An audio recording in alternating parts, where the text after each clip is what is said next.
Alikuwa rais wa pili wa Kenya kutoka mwaka 1978 hadi mwaka 2002. Na mimi naambieni hasa Wakikuyu, kama hamtaweza kufuata yale Moi anasema wakati anaongoza nchi hii, itakuwa vigumu mwingine. Alipenda kutukuzwa na kuimbiwa nyimbo kochokocho. Kwe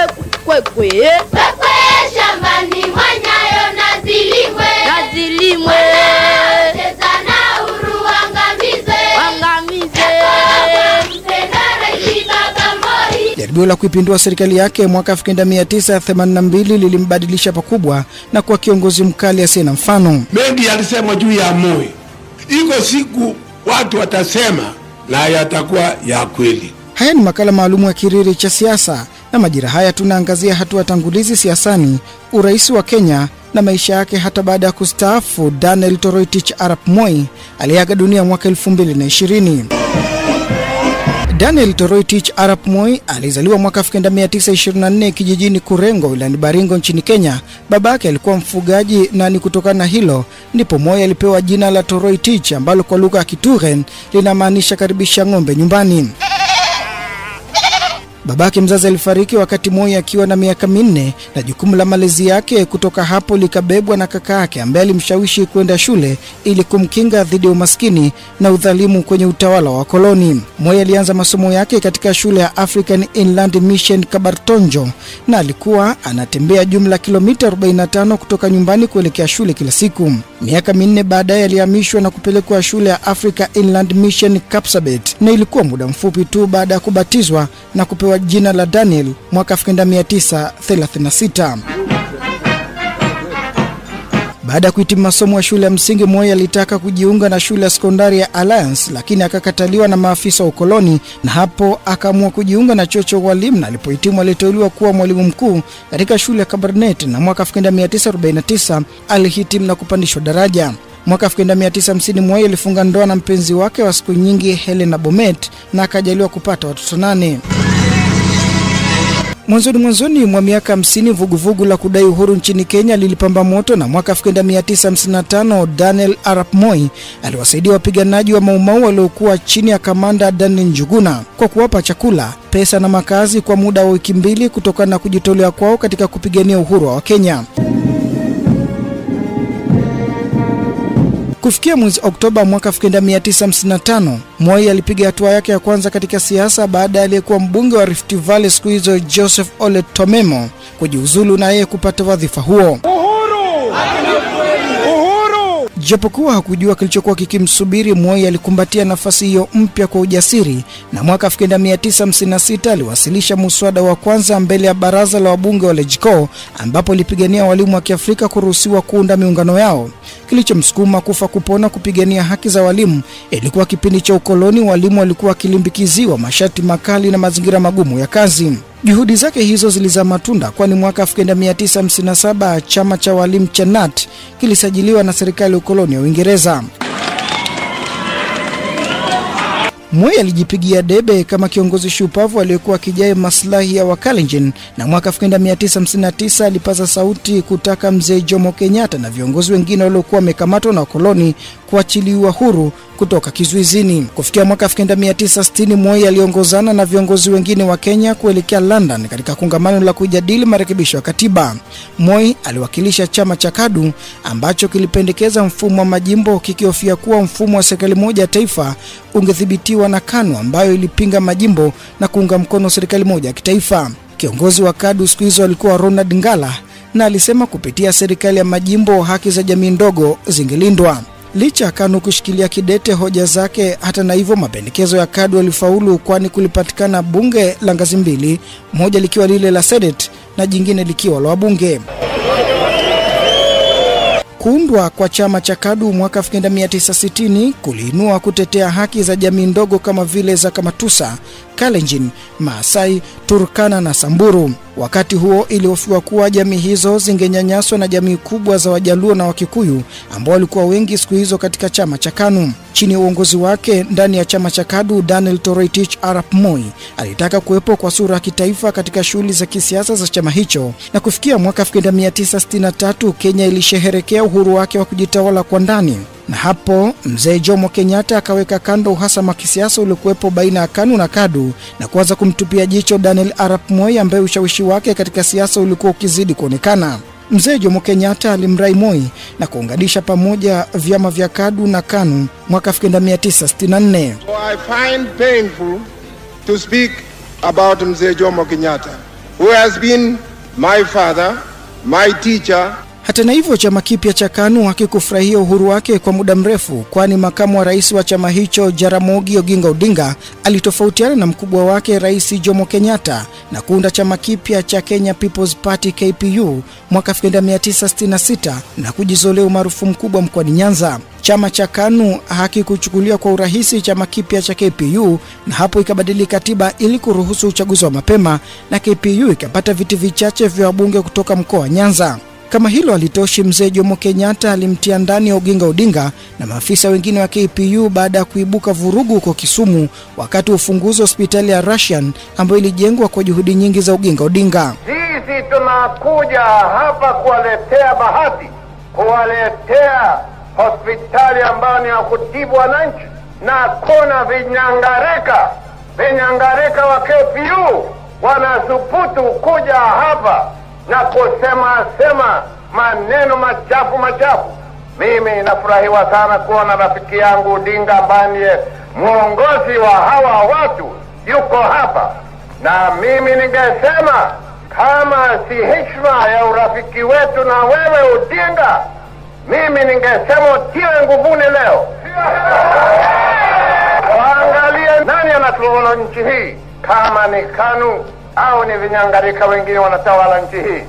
Lakini mimi nasema kwamba kama hawa watu wako wachafu, kama wakitoa nyokonyoko, sisi tutawaonyesha kwamba Kenya iko na serikali yake. Hatuwezi kuchezewa. Na wewe bwana Odinga mwenyewe unajua mimi sina mateso. Nimekuacha siku nyingi kwa sababu wewe ni rafiki yangu. Kama si hivyo, wewe najua mimi ningefanya nini?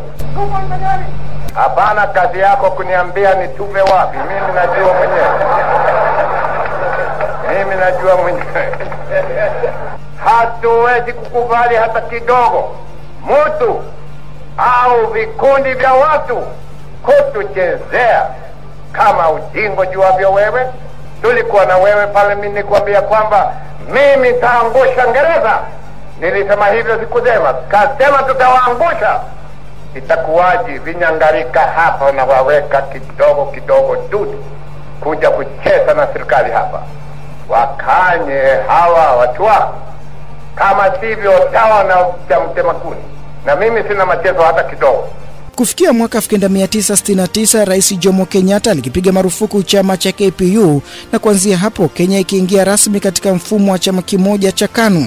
Mwaka 1967 mzee Jomo Kenyatta alimchagua Daniel Toroitich Arap Moi ambaye siku hizo alikuwa na umri wa miaka 43 kuwa makamu wa rais, na hii ni baada ya kujiuzulu kwa Joseph Murumbi ambaye alikuwa amemrithi makamu wa kwanza wa rais Jaramogi Oginga Odinga. Mimi Daniel Toroitich Arap Moi naapa kwamba nitakuwa mwaminifu kwa Jamhuri ya Kenya na kuitumikia kwa moyo wangu wote, na kwamba nitahifadhi, nitalinda na kuitetea katiba ya Kenya kwa mujibu wa sheria iliyowekwa. Ewe Mwenyezi Mungu nisaidie. Alipopewa wadhifa makamu wa rais, Moi alianza kuyumbishwa na mawimbi makali ya upinzani hasa kutoka mkoa wa Kati. Waliompinga walitaka mmoja wao kumrithi Kenyatta, hatua hii ikifikia kilele wakati wa jaribio la kuifanyia marekebisho katiba ili makamu wa rais aliyeko madarakani asichukue nafasi ya rais endapo rais aliye madarakani atafariki. Watu wengine kama mimi, Keka Kimani na wengine tulikuwa wakati moja 1976 na mkutano hapa Nakuru. Tukasema tutacheji katiba, mambo ya 90 days iondoke, lakini mzee Kenyatta hakuunga hiyo mkono. Hali hii ilihofiwa kuwa ingesababisha vurugu endapo Kenyatta ambaye wakati huo alikuwa amesongwa na ukongwe na afya mbaya angefariki dunia. Upinzani ulipozidi, Kenyatta alimtetea Moi na kuilinda nafasi ya umakamu. Mwanasheria mkuu wa serikali siku hizo Charles Njonjo alibuka kuwa mtetezi mkuu wa Moi dhidi ya uhasama wa kisiasa uliokuwa ukimwandama. Njonjo aliwaonya vikali wabunge waliokuwa wakishikilia ajenda ya Moi kutomrithi Kenyatta. Njonjo alitoa kauli maarufu siku hizo kwamba kujadili uwezekano wa kufariki rais au hata kufikiria kifo cha rais ilikuwa ni kosa la uhaini. Utetezi aliopata kutoka kwa mzee Jomo Kenyatta ulimwezesha Daniel Toroitich Arap Moi kuingia ikulu mwaka 1978, na hii ilikuwa baada ya mzee Jomo Kenyatta kuaga dunia. Baada ya kujua Kenyatta amekufa, pia tulipata uhakika ya kwamba tutakwenda nyumbani, kwa sababu katiba ilielezea ya kwamba kukiwa na mabadiliko ya rais wa nchi, wale ambao wamewekwa kizuizini kwa sababu za kisiasa wataachiliwa. Kwa hivyo kifo cha Kenyatta kwa bahati mbaya kiliashiria uhuru wetu. Tuliachiliwa tukiwa na matumaini ya kwamba kwa vile Moi alikuwa amekandamizwa, alikuwa anaonewa, alikuwa ni mmoja wa wale ambao ungeweza kusema marginalized, tulidhania kwamba ataleta uongozi wenye mabadiliko. Watu walielewa Kenyatta alikuwa Musa aliyekufa akawaacha jangwani, na Moi walimtarajia atakuwa ndiye Joshua ambaye atawakamilishia safari ya kwenda Kanani. Kanani ni nchi ya maziwa na nyama na asali. Vitu hivyo haviwezi kupatikana bila mashamba. Sasa wewe mtukufu rais uko tayari kuwa Joshua? Moi akanitazama tu, hataki kujibu, na hilo likanifanya niamini au nione wazi ya kwamba Moi alikuwa shamua. Uongozi wake haukuwa wa Joshua. Mwanzoni mwa utawala wake, Moi alificha kucha zake dhidi ya wale waliokuwa wakimfungia milango ya kuingia ikulu baada ya kifo cha mzee Jomo Kenyatta. Moi alijivisha vazi la upole chini ya msimamo wa fuata nyayo, huku akipanga kisirisiri mikakati yake ya kisiasa. Daniel Toroitich Arap Moi alikita mizizi yake kuanzia ngazi ya kata, wilaya na mkoa, na kuagiza wakuu wa mikoa na wilaya zote kumjulisha kila kilichokuwa kikiendelea mashinani. Akiwa na umri wa miaka 52, nguvu zake zilisikika kila pembe ya Kenya, ambapo alianzisha miradi mbalimbali na kushughulikia changamoto za hapo kwa hapo. Moi ambaye alijiita profesa wa siasa alianza kuchanga karata zake kwanza kwa kuwavuta karibu watu waliokuwa viongozi katika serikali ya mzee Jomo Kenyatta, wakijumuisha mwanasheria mkuu wa serikali Charles Njonjo, JJ Kariuki na rais mstaafu wa Kenya siku hizo hayati Emilio Mwai Kibaki ambaye alimchagua kuwa makamu wake wa rais. Katika safari ya kisiasa Daniel Toroitich Arap Moi ilikuwa mwezi Agosti mwaka 1982 baada ya kikundi cha wanajeshi wa anga kufanya jaribio la kuipindua serikali yake. Saa 9 alfajiri ya siku ya Jumapili Agosti mosi mwaka 1982, wanajeshi kutoka jeshi la anga la Kenya KAF waliteka kambi ya jeshi ya anga ya Eastleigh nje kidogo ya jiji la Nairobi. Kufikia saa 10 alfajiri ya siku hiyo hiyo, uwanja wa ndege wa jeshi la Embakasi karibu na Nairobi nao ulikuwa tayari umetekwa. Saa 12 asubuhi, kiongozi wa uasi huo Hezekiah Ochuka na mwenzake Sergeant Pakras Oteo walikiteka kituo cha redio cha taifa VOK na kumlazimisha mtangazaji wa zamu siku hizo Leonard Mambo Mbotela kutangaza kuwa serikali ya mzee Daniel Toroitich Arap Moi ilikuwa imepinduliwa. Hamjambo wananchi, mimi ni Leonard Mambo Mbotela, hii ni sauti ya Kenya, na wafahamisha kwamba serikali ya mzee Daniel Arap Moi imepinduliwa, na hapa nilipo niko na bwana Hezekiah Ochuka na viongozi wengine. Kwa hivyo anasema ya kwamba tulie majumbani, kila mtu akae majumbani, mahabusu wote wafunguliwe, na polisi ni raia. Polisi wote ni raia, wananchi msitangetange, tulieni tu nyumbani, na mengi mtafahamishwa baadaye. Wakati hayo akiendelea, Koplo Bramweni Injeni Njeremani alikuwa akiongoza njama za kuilipua ikulu na makao makuu ya polisi jijini Nairobi. Koplo Njeremani aliwalazimisha marubani watatu, Major David Mutua, Captain John Muganjwa na Captain John Baraza, kurusha ndege mbili aina F-5E Tiger Jet na Strike Master kutoka kituo cha ndege la Laikipia na kuilipua ikulu na makao makuu ya polisi. Duru zinaashiria kuwa marubani hao walikubali kutekeleza amri za waasi hao, lakini kwa kutumia ujanja walitupa mabomu katika msitu wa Mlima Kenya na kurudi kambi ya kijeshi ya Nanyuki wakidai kuwa tayari wameshailipua ikulu.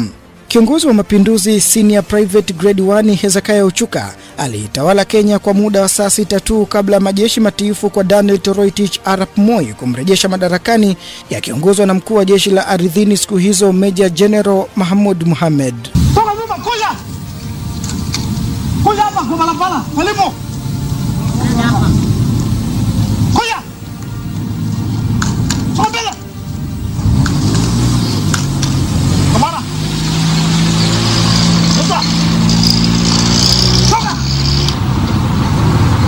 Katika jaribio hilo la mapinduzi, zaidi ya raia 200 na wanajeshi 100 waliuawa na takriban maduka 1000 yalivamiwa kabla ya majeshi ya nchi kavu kuingilia kati na kuzima uasi. Lakini je, kipi kilichochochea hisia za uasi dhidi ya serikali ya mtukufu Rais Daniel Toroitich Arap Moi? Sera za serikali ya Daniel Arap Moi zilisababisha wasiwasi mkubwa miongoni mwa Wakenya, kwani Moi alidumisha zaidi uhusiano wake na mataifa magharibi ulioanzishwa na mtangulizi wake Mzee Jomo Kenyatta. Kenya haijawekwa rehani au kuuzwa kwa wageni, wanyonyaji na wabadhirifu. Mwanasiasa wa upinzani Jaramogi Oginga Odinga aliandikia barua ya wazi bunge la Marekani mwanzoni mwa mwaka 1982 baada ya serikali ya Daniel Arap Moi kufikia makubaliano na serikali ya Marekani kujenga vituo vya kijeshi nchini Kenya. Kufikia mwaka 1978 mfumuko wa bei nchini Kenya ulizidi kwa 12.5, na ilipofika mwaka 1980 ukuaji wa uchumi ulikuwa ukipungua kadiri gharama za uagizaji bidhaa kutoka nje zilivyopanda na mahitaji ya mauzo ya nje yalipungua. Kufikia mwaka 1981 matumizi ya serikali ya Kenya yalizidi mapato ya dola milioni 570 kwa wakati huo, wakati serikali ikikopa pesa ili kupunguza nakisi ya biashara iliyokuwa ikiongezeka. Deni la taifa ambalo Kenya ilidaiwa nje ilifika dola bilioni 1 mwaka 1980. Na kutokana na hali ngumu ya kiuchumi, shirika la fedha duniani IMF mwaka 1981 ilitoa mkopo wa dola milioni 310 kwa serikali ya Daniel Arap Moi. Mapema miaka 80 ukosefu wa ajira miongoni mwa vijana uliongezeka kwa 20% sambamba na kukua kwa deni la taifa na mfumuko wa bei. Mengine yaliyotikisa utawala wa Moi ni pamoja na kupanda kwa bei ya mafuta katika soko la dunia, jambo lilopelekea matatizo makubwa ya kiuchumi, na ukame wa mwaka 1979 na mwaka 1980 ambao uliathiri pakubwa sekta ya kilimo na sekta nyingine muhimu. Mwaka 1980 uchumi wa Kenya ulikuwa kwa 2.4. Hata hivyo ilikuwa kiwango cha chini kulinganisha na idadi ya watu. Kama hiyo haitoshi, shilingi ya Kenya nayo ilishuka thamani yake kwa takriban 25% ya thamani yake ya mwaka 1981. Kwa mujibu wa jarida la The Weekly Review la Disemba 5 mwaka 1980, usimamizi mbaya wa serikali na ufisadi uliokithiri vilisababisha uhaba wa chakula na bidhaa nyingine muhimu madukani, huku watu walio karibu na rais wakiwa huru kufanya wapendavyo kufaidika na ufisadi huo. Vyakula vya msingi navyo vilisafirishwa kwa magendo kuvuka mpaka wa Kenya na kwenda kuuzwa kwa bei ya juu nje ya nchi, huku Wakenya wakivikosa. Kati ya mwaka 1978 na mwaka 1981, kundi la baadhi ya mawaziri lilitumia ukaribu wao na wenye mamlaka kuuza nje akiba kimkakati ya mahindi, na walipokuwa huko walipata haki ya kuagiza nafaka pekee. Jarida la The Independent Kenya liliandika, na Mungu alipoumba ulimwengu siku ya 7 ikasema kila kitu ni mzuri. Hiyo ni kweli hapana? Aliweka miti ya kusitiri au kuweka maji, miti ya kutumia kwa kuni, miti ya aina yote, miti ya kuwezesha nyuki kupata asali au kunyonya maua atengeneze asali. Mwishoni mwa mwaka 1981 Daniel Arap Moi alipunguza mishahara watumishi wengi wa serikali, jambo lilochochea zaidi ufisadi kwa maafisa wa umma waliolazimika kutafuta njia mbadala za kujipatia kipato kilichopunguzwa. Kufikia mwaka 1979, maandamano ya kwanza dhidi ya serikali ya Daniel Arap Moi yaliitishwa katika kampasi ya chuo kikuu cha Nairobi na chuo kikuu cha Kenyatta mwishoni mwa mwaka 1979. Kwa mfano, chuo kikuu cha Nairobi kilikasirishwa na kitendo cha serikali ya Moi kumkamata na kumweka kizuizini kwa mwaka mmoja bila kumfungulia mashtaka mhadhiri wake Ngugi wa Thiong'o kutokana na msimamo wake kwa serikali. Posho ya maandamano hayo ikawa kwa baadhi ya wanafunzi kufukuzwa chuo, hatua ambayo ilizaa maandamano makubwa zaidi katika vyuo vikuu, na baadaye shule za msingi na sekondari zikajiunga katika wimbi hilo la migomo na maandamano. Daniel Toroitich Arap Moi mwenyewe aliamini kuwa maandamano haya yalichochewa na walimu walioipinga serikali yake. Maandamano yalipozidi kushika kasi huko vioni, bungeni nako zikaibuka sauti pinzani dhidi ya utawala wa Daniel Arap Moi. Muda mfupi kabla ya jaribio la mapinduzi, bunge lilikuwa limekutana na kupitisha sehemu ya 2A. Na kumbuka vizuri, mimi sijaona bunge ikiwa na huzuni kama ilivyokuwa bunge siku hiyo. Sote tulielewa ya kwamba kwa kuweka hiyo sehemu ya 2A katika katiba, tulikuwa tunakita udikteta mpya wa chama kimoja na mtu mmoja. Upinzani ulizidi hata zaidi, na Machi 2 mwaka 1981 wanafunzi katika chuo kikuu cha Nairobi wakapanga kufanya maandamano wa kila mwaka kuadhimisha kifo cha mwanasiasa kijana J.M. Kariuki aliyeuawa Machi 2 mwaka 1975. Daniel Arap Moi aliamuru maandamano hayo yasitishwe, lakini wanafunzi wakakaidi amri yake hiyo na kufanya maandamano hayo ambayo yaligeuka kuwa vurugu baada ya kukabiliana na polisi. Kufikia mwaka 1982, aliyekuwa makamu wa rais nchini Kenya Jaramogi Oginga Odinga katika mkutano wake na waandishi wa habari alikosoa vikali serikali ya Daniel Arap Moi kwa kusema kuwa uchumi ulikuwa unadorora kila siku, ukosefu wa ajira ukiongezeka, huku ufisadi, matumizi mabaya ya fedha za kigeni, uingizaji nchini bidhaa za anasa, mipango mibovu na utegemezi wa kupita kiasi kwa misaada kutoka kwa wahisani ulikuwa ukichangia hali mbaya ya kiuchumi nchini Kenya. Katika orodha yake ya malalamiko, Odinga aliukosoa pia uhusiano wa kijeshi wa Kenya na Marekani ambao ulizidi kuimarishwa na serikali ya Daniel Toroitich Arap Moi. Odinga alikuwa na wasiwasi pia kuhusu uwiano kati ya sera za kiuchumi za Kenya na itikadi changa uliberari mamboleo iliyokuwa imeanzishwa na shirika la fedha duniani IMF na Benki ya Dunia huko Washington. Rais Daniel Toroitich Arap Moi alijibu shutuma hizo za Odinga kwa kusema kuwa hatazivumilia tena, na akatangaza hadharani wazo lake la kurejesha sheria kuwaweka watu kizuizini bila kuwafungulia mashtaka.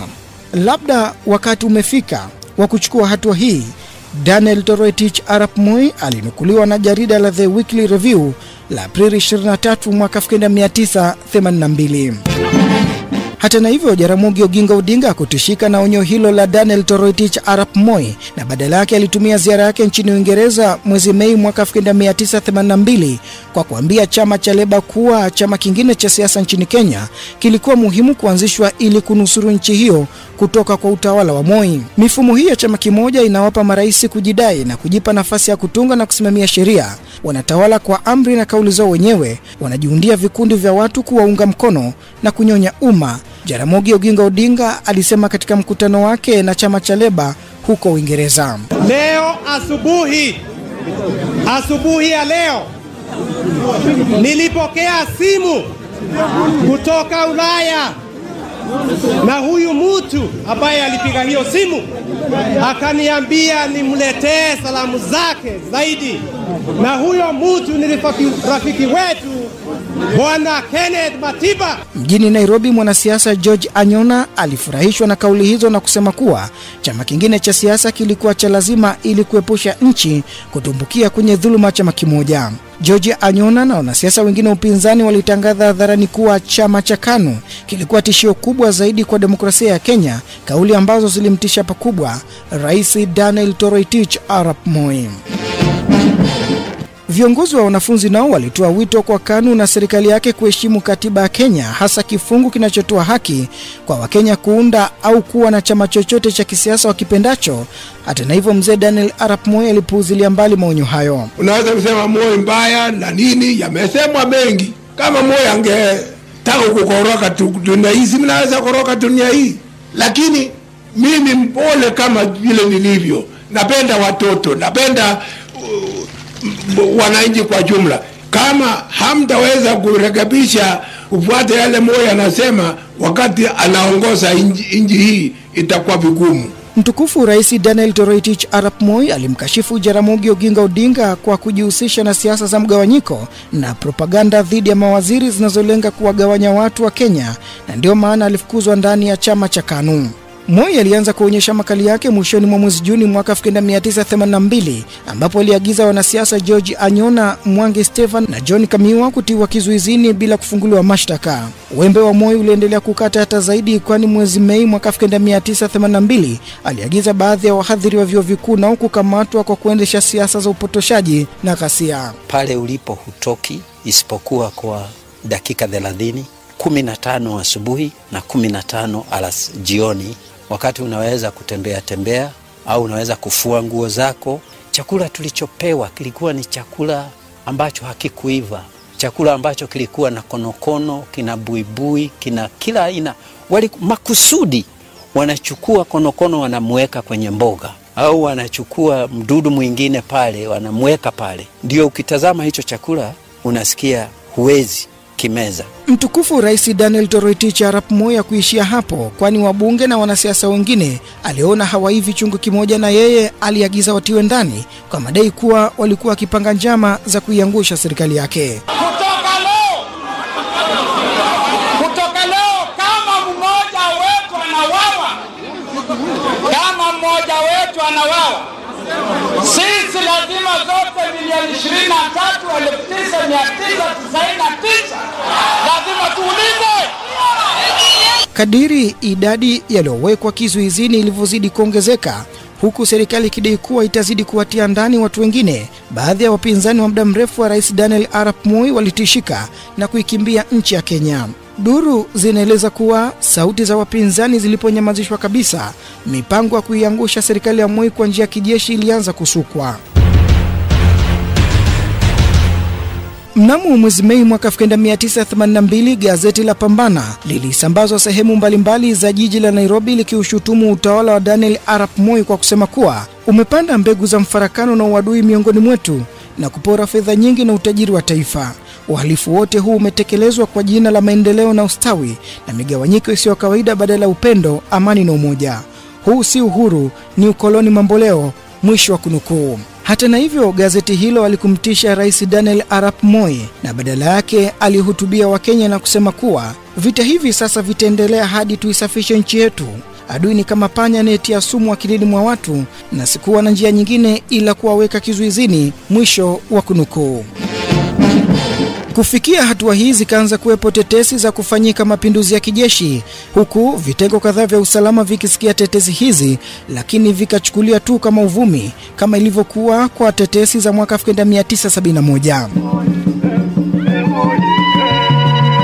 Wakati migogoro ya kisiasa ikiikumba serikali ya Daniel Arap Moi, kwa upande wa jeshi kulikuwa na tatizo lilokuwa likizidi siku hadi siku. Wanajeshi wengi wa vyeo vya chini walizidi kunungunika kutokana na huduma duni jeshini, kama vile uhaba wa nyumba za kuishi, ukosefu wa sare, chakula na uhusiano mbaya kati ya wanajeshi wa chini na maafisa wakuu. Majadiliano miongoni mwa maafisa wa jeshi la anga alianza, huku sehemu kubwa majadiliano yao ikiwa ni namna kupata hali bora wawapo kazini. Hata na hivyo, uwezekano wa kufanyika mapinduzi ulianza mapema mwaka 1979 wakati ofisa mmoja wa jeshi la anga James Dianga alipokamatwa na kushtakiwa katika mahakama ya kijeshi na baadaye kuhukumiwa kifungo cha miaka 10 gerezani baada ya kupatikana hatia ya uchochezi. Dianga alikuwa ameanza kukusanya askari kadhaa kutoka jeshi la anga ambao hawakuwa kiridhishwa na hali mbaya ya maisha katika makambi yao. Uvumi mwingine wa kuipindua serikali ya Daniel Arap Moi ulidhihirika mwaka 1981 wakati zilipofunguliwa kesi mbili tofauti za uhaini zilizowahusu Andrew Mungai na Dickson Kamau. Wawili hao walishtakiwa kwa kujaribu kuunda kikosi cha mauaji cha maafisa wa jeshi ili kumuua Rais Daniel Arap Moi. Duru zinaeleza kuwa kati ya Disemba 15 mwaka 1980 na Februari 23 mwaka 1981, Muthembe ambaye ni binamu aliyekuwa waziri wa katiba na sheria Charles Njonjo alimshawishi mwanajeshi mmoja kwa jina la Koplo Joseph Simba kuiba mabomu 10 ya kurusha kwa mkono, idadi isiyojulikana, mabomu ya ndege na silaha nyingine. Alhamisi ya Machi 19 mwaka 1980, habari zilitangazwa kuwa mfanyabiashara Andrew Mungai Muthembe alishtakiwa kwa kujaribu kuipindua serikali kwa njia zisizo halali. Kesi ya Mungai ilijiri wakati Rais Daniel Arap Moi akiwa na wasiwasi kuhusu njama za kuondolewa madarakani. Kufikia mwezi Aprili mwaka 1980, Rais Daniel Arap Moi aliwaonya wapinzani wake na wale wa roho wa madaraka kuwa wangemkoma ikiwa hawataitii serikali yake. Katika hali hiyo, Moi aliwapa uteuzi wa haraka James Karugu kuwa mwanasheria mkuu wa serikali na Sharad Rao kama mwendesha mashtaka mkuu wa umma. Baadhi ya duru zinaeleza kuwa kesi ya Muthembe na Muiriri ilikuwa jitihada za Moi za kumvunjia heshima Charles Njonjo ambaye alishaanza kumchoka wakati huo.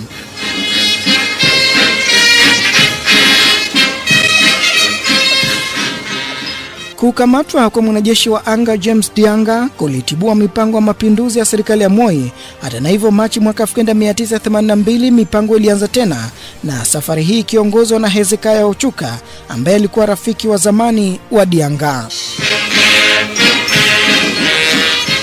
Wakiwa katika kambi ya jeshi ya Eastleigh jijini Nairobi, waasi hao waliwasiliana na mzee Jaramogi Oginga Odinga, na baadaye mwezi Machi mwaka 1982 kiongozi wa uasi Hezekiah Ochuka alianza kuwasajili wanachama katika kile alichokiita kuwa ni Baraza la Ukombozi la Watu wa Kenya PRC, wengi wao kutoka jeshi la anga Nairobi na Nanyuki.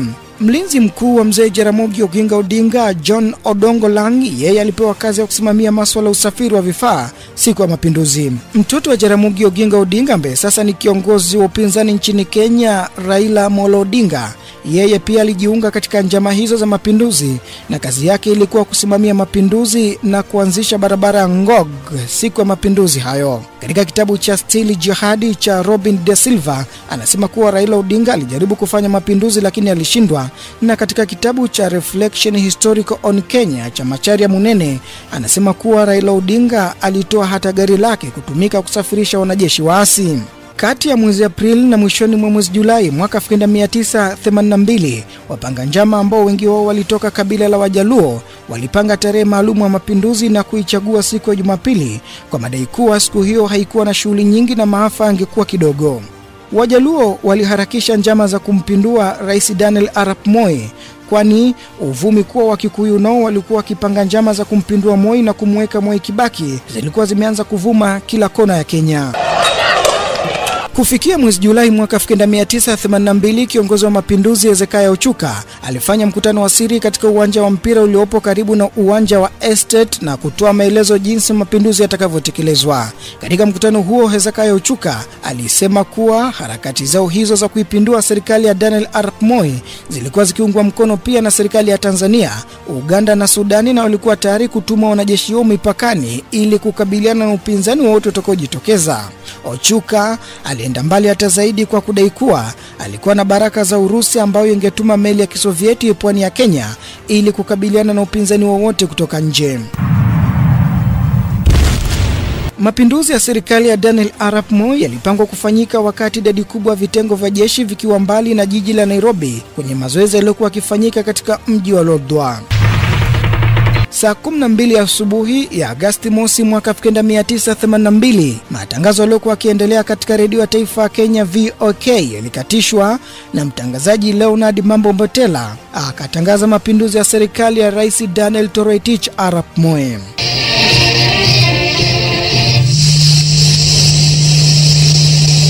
This is the voice of Kenya, Nairobi. Time now is 12 minutes past 6. You are hereby informed that everybody is requested to stay at home. There should be no movement in town. The government has now been taken over by the military until further notice. There should be no movement of persons or vehicles from one place to another. The police should now assume their role of civilian until further notice. Duru zinaarifu kuwa baada ya tangazo hilo, kiongozi wa uasi Hezekiah Ochuka aliwaambia wafuasi wake, "Nimekuwa rais, ulimwengu wote utasoma na kusikia habari zangu, nimeweka historia." Mwisho wa kunukuu. Hadi wakati huo kiongozi wa uasi Hezekiah Ochuka aliendelea kuamini kuwa mambo yote yangeenda kama alivyopanga, huku akizidi kuhakikishia waasi wenzake kuwa nchi za Uganda, Tanzania, Sudani na Urusi zilikuwa zinawaunga mkono na wangewasilisha misaada ya kijeshi kwa ajili yao ili kusimika serikali mpya. Vikosi vitiifu kwa Rais Daniel Arap Moi vilianza kuzima jaribio la mapinduzi, na ndani ya saa moja tu baada ya tangazo la mapinduzi ya serikali, waasi walianza kushambuliwa kwa silaha nzito nzito katika kambi zao za jeshi la anga jijini Nairobi. Nje ya jiji la Nairobi, wanajeshi watiifu kwa serikali ya Daniel Arap Moi kutoka kambi ya jeshi ya Gilgili walipelekwa kwenye kambi ya jeshi ya Nanyuki ili kuzuia marubani wa jeshi la anga kujiunga na mapinduzi.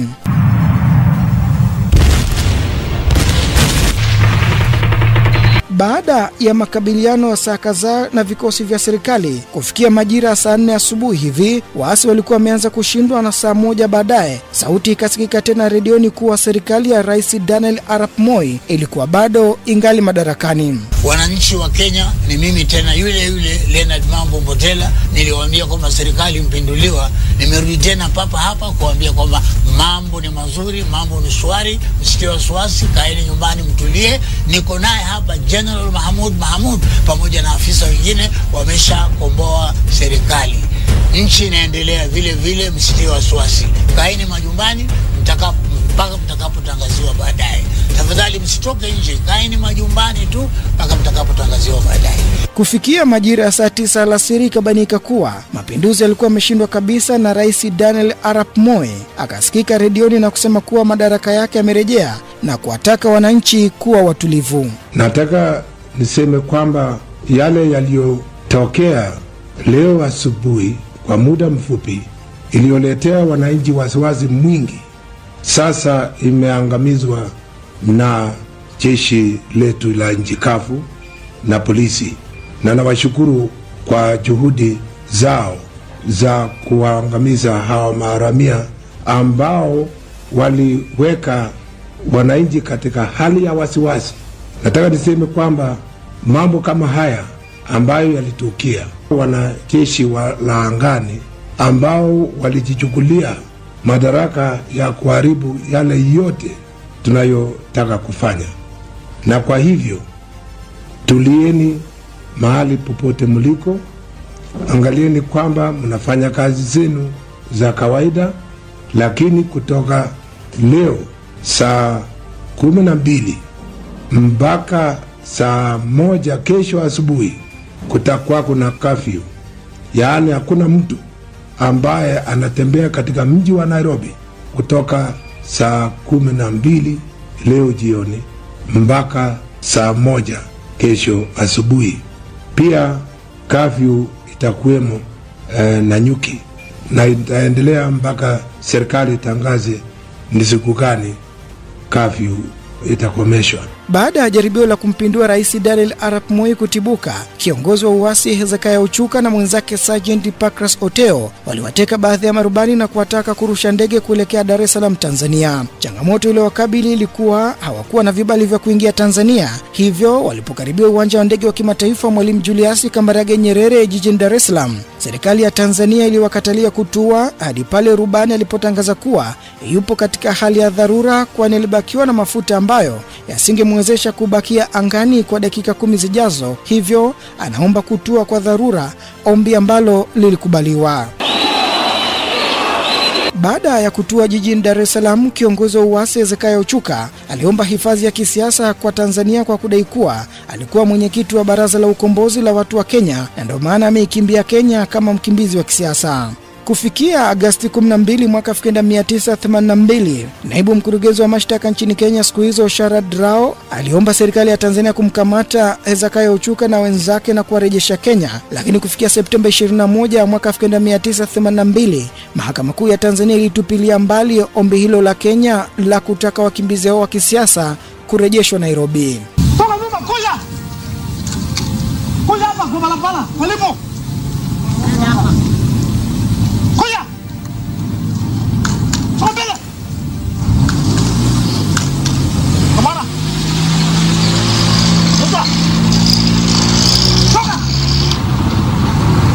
Ndani ya siku mbili tu baada ya mapinduzi kushindwa, karibu askari 2000 wa jeshi la anga walikamatwa na mtukufu Rais Daniel Arap Moi akaanza mtindo mpya kuwashughulikia kila leo waona ni hatari kwake. Kiongozi wa upinzani Raila Odinga alikamatwa. Misimamo mikali ya wanafunzi wa vyuo vikuu ilidhibitiwa huku chuo kikuu cha Nairobi na Kenyatta vikifungwa mara moja. Raila Odinga na mshtakiwa mwenzake mwanahabari Otieno Makonyango na mhadhiri mkuu wa chuo kikuu cha Nairobi waliwekwa kizuizini kwa takriban miaka 6 kwa mashtaka ya uhaini ambayo baadaye yalitupiliwa mbali.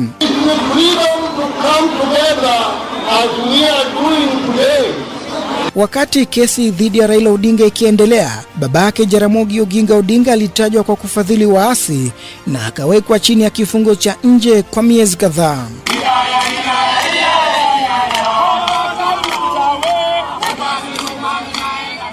Mwaka 1964 jijini Dar es Salaam katika kambi ya jeshi ya Kolito kulitokea maasi dhidi ya serikali ya Mwalimu Julius Kambarage Nyerere, na baadaye mwaka 1967 kukatibuka tena mipango ya kuipindua serikali ya Mwalimu Julius Kambarage Nyerere. Kutoka hapo Tanzania na nchi nyingine za Afrika Mashariki zikaingia makubaliano ya kubadilishana wahalifu. Hivyo Tanzania ikabadilishana wafungwa wa jaribio la kuipindua serikali ya Rais Moi, na Kenya nayo ikawasilisha Tanzania watuhumiwa wa njama za kuipindua serikali ya Mwalimu Nyerere katika jaribio la uasi la mwaka 1983 wakiongozwa na Makigi na kushtakiwa kwa kesi ya uhaini.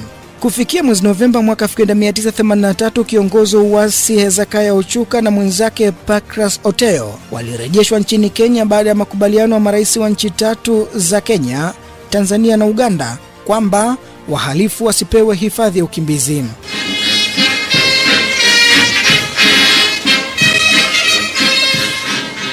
Kiongozi wa uasi Hezekiah Ochuka na wenzake walizuiliwa gerezani hadi Julai mwaka 1985 kesi yao ilipoanza katika mahakama ya kijeshi ya Lang'ata. Ochuka na wenzake walizuiliwa gerezani hadi Julai mwaka 1985 kesi yao ilipoanza katika mahakama ya kijeshi ya Lang'ata.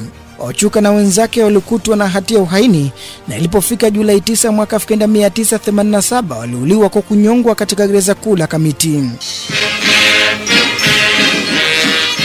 Jaribio la mapinduzi ya mwezi Agosti mwaka 1982 lilibadilisha kabisa tabia za Rais Daniel Arap Moi, na kuanza hapo akaanza kushughulikia wapinzani wake kwa mkono wa chuma, huku akijipa jina jipya, mtukufu rais. Mtukufu Rais Daniel Arap Moi kwa mara nyingine ametoa msamaha kwa waasi waliotorokea nchi za nje kurudi nyumbani na kujiunga na Wakenya wengine katika shughuli za ujenzi wa taifa. Tunasema asante sana mtukufu rais, maana sasa tuna shule ile ambao tumesomesha watoto yetu, basi kazi yetu ni hiyo. Tengenezeni mkono, ninakaribisha mtukufu rais. Haya, 1 2 3. Tena.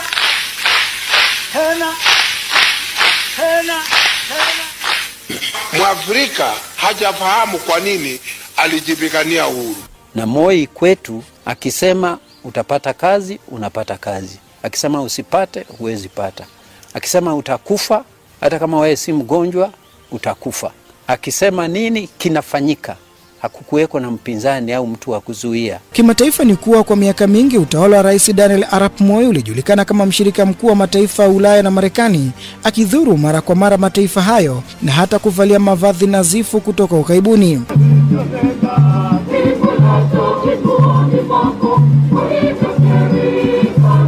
Lakini licha hayo yote, mara kwa mara Daniel Arap Moi alizozana na mabalozi wa kigeni waliokuwa wakikosoa sana sera zake. Katika miaka 1990 Moi alipinga vikali mpango wa kiuchumi wa mataifa ya magharibi ulioungwa mkono na shirika la fedha duniani IMF na Benki ya Dunia, akiliokoa taifa la Kenya kutoka udhibiti wa fedha za kigeni na bei za bidhaa, sawa na kupinga 40% ya riba katika sekta ya kilimo. Moi alitaja masharti ya IMF kama udikteta na udhalimu wa mataifa magharibi. Jeuri zake hizo zilidhibitiwa vikali, kwani mwaka 1991 nchi za magharibi zilisitisha msaada kwa Kenya na kutaka taifa hilo kukomesha ufisadi na kuruhusu mfumo wa vyama vingi ili kurejesha tena ufadhili. Hata na hivyo, Rais Daniel Arap Moi alisusia hayo kwa msingi kuwa Kenya ilikuwa sehemu ya kimkakati ambayo Marekani na Ulaya ingeitumia ili kuingia Somalia. Hivyo Moi alijua fika operesheni za kuingia Somalia zisingefanikiwa bila kupitia Kenya. Mwaka 1987 Rais Daniel Arap Moi alizozana mara kwa mara na balozi wa Marekani nchini Kenya siku hizo, na ilipofikia mwezi Novemba mwaka huo barua iliyodaiwa kuandikwa na mishonari wa Marekani kidai njama za kuipindua serikali ya Rais Moi ilikamatwa na kumpa Rais Moi nafasi nzuri ya kuonyesha misuli yake, kwani mishonari huyo alikamatwa huku balozi wa Marekani Helena Constable akitafuta suluhu na Rais Moi bila mafanikio. Hata hivyo baadaye alifanikiwa kumpata Rais Moi kupitia waziri wa mambo ya kigeni wa Kenya siku hizo Zakaria Onyonka, na hapo balozi huyo alimtishia Rais Moi kwa kusema kuwa ukimgusa Marekani yoyote itakuwa vita, zana zote zitatumika, utajutia, mwisho wa kunukuu. Kutokana na mkwara huo Rais Daniel Arap Moi alikubali wito na kukutana na balozi huyo katika ikulu ya Nairobi, na balozi huyo alimfokea vikali Moi na kumwambia kuwa Rais wa Jamhuri ya Kenya, endapo una tatizo na mimi ama serikali ya Marekani, sema kinagaubaga. Unayoyafanya sasa hayasemeki. Hatutasita kuchukua hatua zinazohitajika, mwisho wa kunukuu. Baada ya hayo, wamishonari waliokamatwa na serikali ya Moi waliachiliwa mara moja.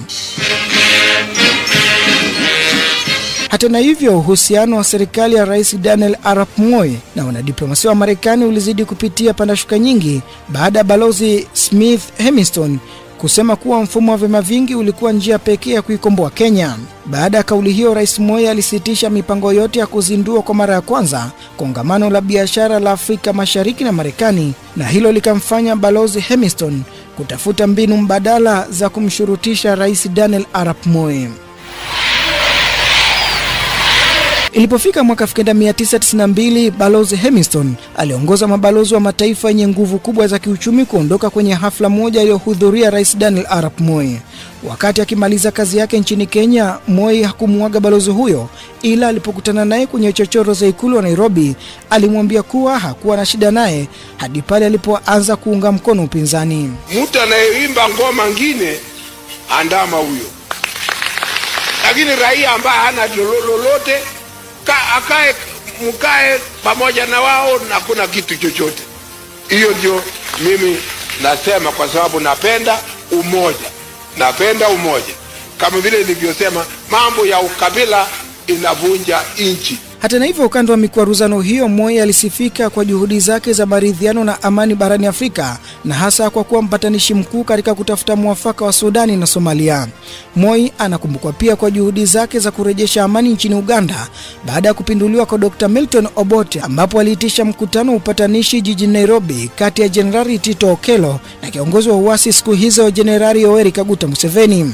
Kifamilia, Daniel Arap Moi alifunga ndoa na Lena Bometi mwaka 1950 na walijaliwa watoto 8. Hata hivyo, ndoa hiyo haikudumu sana, kwani mwaka 1974 walitengana na talaka yao ikakamilika mwaka 1979. Moja ya sababu inayotajwa ya kutengana kwa wawili hao ni baada ya mke wa Moi, Bi Lena Bomet, kukataa kucheza mziki na Mzee Jomo Kenyatta katika hafla moja iliyofanyika ikulu wakati Moi alikuwa akicheza mziki na Mama Ngina Kenyatta. Kitendo hicho kilionekana kuwa fedheha kwa Moi, jambo lilomfanya atengane na Lena ambaye alikuwa Mkristo aliyekuwa na dhana kuwa kucheza mziki ilikuwa dhambi, na hivyo hakuwa tayari kufanya hivyo. Katika utawala wa miaka 24 wa Rais Daniel Arap Moi, Kenya haikuwa na first lady.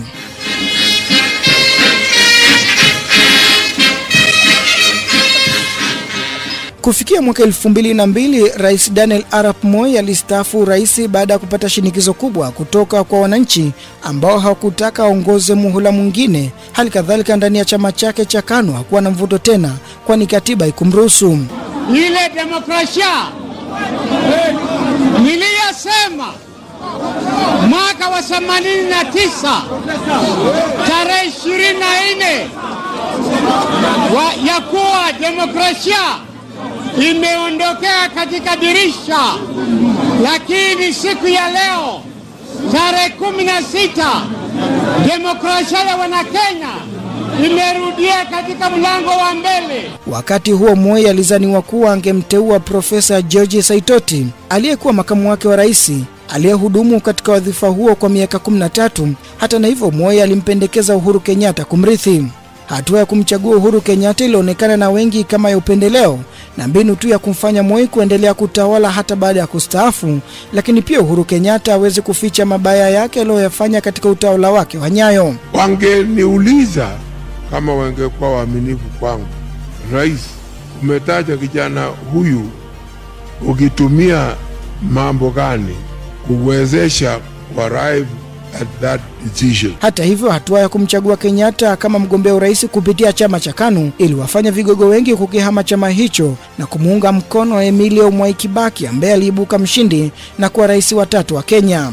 Mwai Kibaki, naapa kwamba nitakuwa mwaminifu wa Jamhuri ya Kenya na kuitumikia kwa moyo wangu wote, na kwamba nitahifadhi, nitailinda na kuitetea katiba ya Kenya kwa mujibu wa sheria iliyowekwa. Ewe Mwenyezi Mungu nisaidie. Mnamo tarehe 4 mwezi Februari mwaka 2020, Daniel Toroitich Arap Moi alifariki dunia akiwa na umri wa miaka 95 katika tangazo lililotangazwa na rais wa Kenya siku hizo, Uhuru Kenyatta. Katika shughuli ya mazishi ya kitaifa, rais huyo mstaafu wa Kenya iliyofanyika mnamo tarehe 12 Februari mwaka 2020, viongozi mbalimbali walivuta kumbukumbu pevu na kukumbuka hatua madhubuti za utawala wa Nyayo wa rais mstaafu wa Kenya Daniel Toroitich Arap Moi. Nimepokea kwa masikitiko makubwa sana taarifa ya kifo cha mzee Moi. Nimemfahamu mzee Moi toka nikiwa shule, nikisoma habari za Kenya, harakati za kudai uhuru wa Kenya. Baadaye nilipokuwa na mimi katika serikali nikiwa waziri, niliwahi kuja. Nilitumwa na rais wangu, Rais Ali Hassan Mwinyi, nikiwa waziri wa nishati na madini, kuja kuzungumza naye juu ushirikiano kati ya Tanzania na Kenya katika mradi tuliokuwa tunafikiria kuanza wa kujenga bomba la gesi kutoka Songo kuja Dar es Salaam. Lakini mawazo aliyokuwa nayo Rais Mwinyi wakati ule ni kwamba tushirikiane kwa karibu Kenya na Tanzania katika kuendeleza mradi ule uweze kutunufaisha sote, ili tuweze kupata nguvu ya umeme, stima kwa Afrika Mashariki, lakini pia hata siku moja uwezekano wa gesi kuja Kenya iweze pia kusaidia katika maendeleo ya uchumi wa Kenya. Wazo hilo nilileta na mzee Moi alinipokea, alifurahia sana, na tulipotoka Balozi Rusinde wetu hapa akasema, wewe nyota yako kali sana, kwamba leo mzee amekusindikiza kutoka kwenye ofisi yake mpaka umepanda gari, sijui bahati yako ikoje. Baadaye nikaja kuwa waziri wa mambo ya nje. Nimeshirikiana sana na wenzangu wa Kenya, na hasa marehemu Nicholas Biwott katika kurejesha tena ushirikiano wa Afrika ya Mashariki. Na mzee Moi alikuwa ni kiongozi shupavu sana. Alituongoza vizuri sisi mawaziri, akishirikiana na marais wenzake, Rais Mkapa wa Tanzania akiwa rais wangu wakati huo sasa, na Rais Yoweri Kaguta Museveni wa Uganda. Nimejifunza mengi kutoka kwake juu ya staili ya uongozi, namna ya kuhusiana na watu, namna ya kuheshimu watu, namna ya kupenda watu. Kwa ninaelewa kwa nini Wakenya mnaomboleza na kusikitika sana kwa kifo chake. Ilivyo ni kuwa mtukufu Rais Daniel Toroitich Arap Moi aliingia madarakani akiwa mpole, lakini vitendo vya wapinzani vilimbadilisha na kuwa kiongozi mkali asiye na mfano. Awadhi Rashidi, makala maalum ya Kiriri cha Siasa, Arusha One Radio.